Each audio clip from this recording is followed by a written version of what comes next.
Hello everybody and welcome to Doing Stuff and Things. Now on this episode I'm going to show you the difference between dispersed camping and camping in an established campground. And I'm going to show you the reasons why I much prefer dispersed camping over any campground. And it's not just because I don't like to be around other people when I'm camping, which I don't. It's because of all the unexpected and unplanned adventure I almost always come across when I'm looking for a place to camp in an area I've never been. Let's go. One of the reasons I love dispersed camping so much is because of all the amazing places it takes me.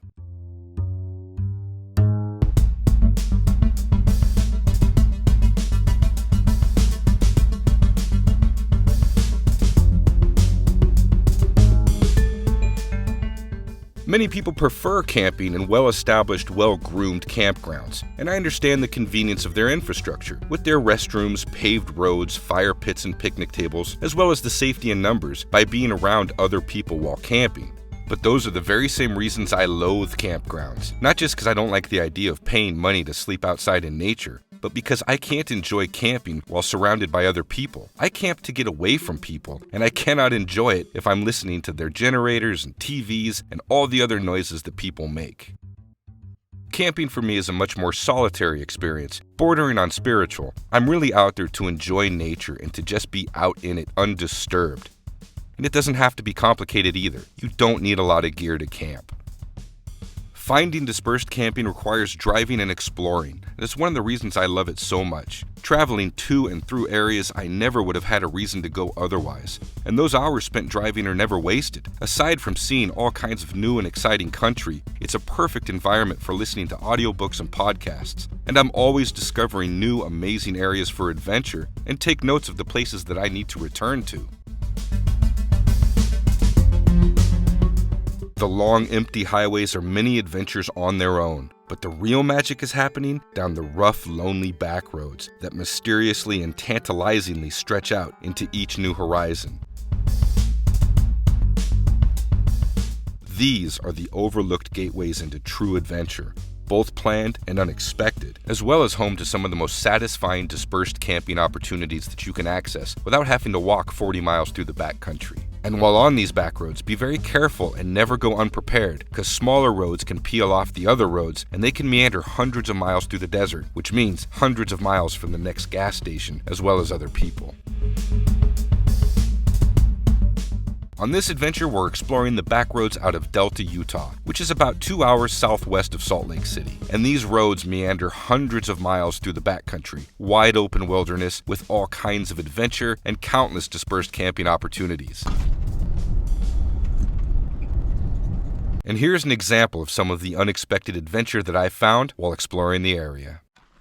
So I'm out here in the middle of the desert, and I'm just cruising these back roads, literally just in the middle of nowhere. And I came across this haunted corral, homestead, cabin thing. I don't know, it's old. Let's go see what's inside.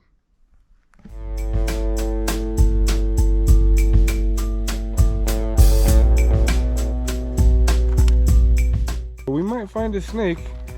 I mean, look at all these tumbleweeds. Jeez Louise. And that is an old cabin. Let's see if we can find a way in.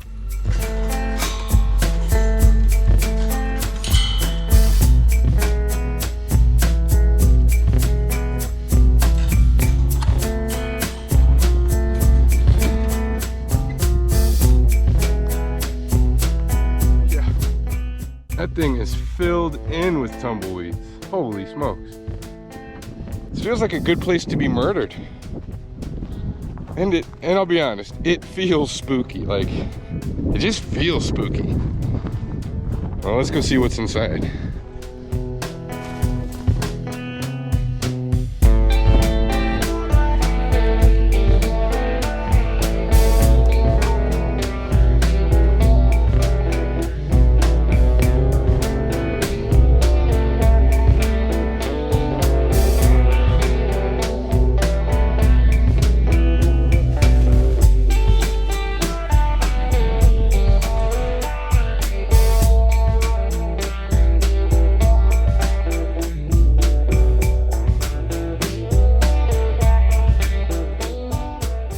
Let's go see this haunted building. Dude, the place just feels weird. I don't know. know, it's a creepy place.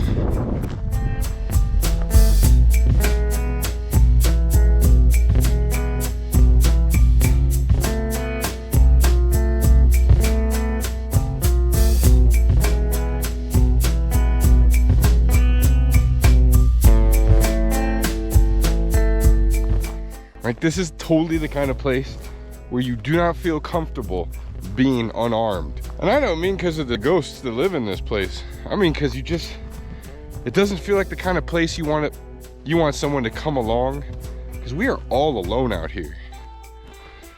Even the tracks coming in are days old. Yeah, it's a weird feeling. I think we've seen enough. We're gonna move on.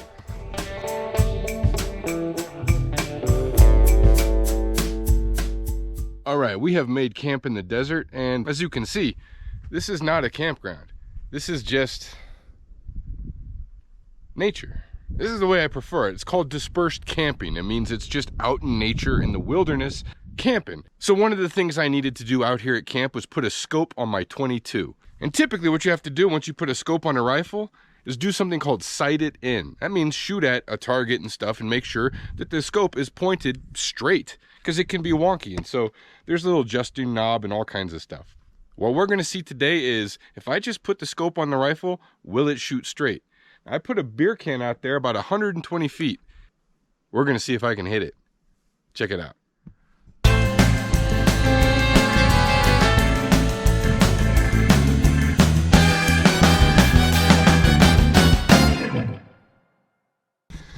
All right, I'm gonna post back up over there at camp and see if I can't hit this first try.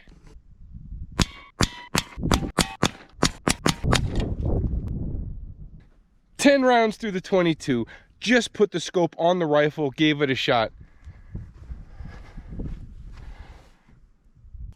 Hey, but not too bad, right?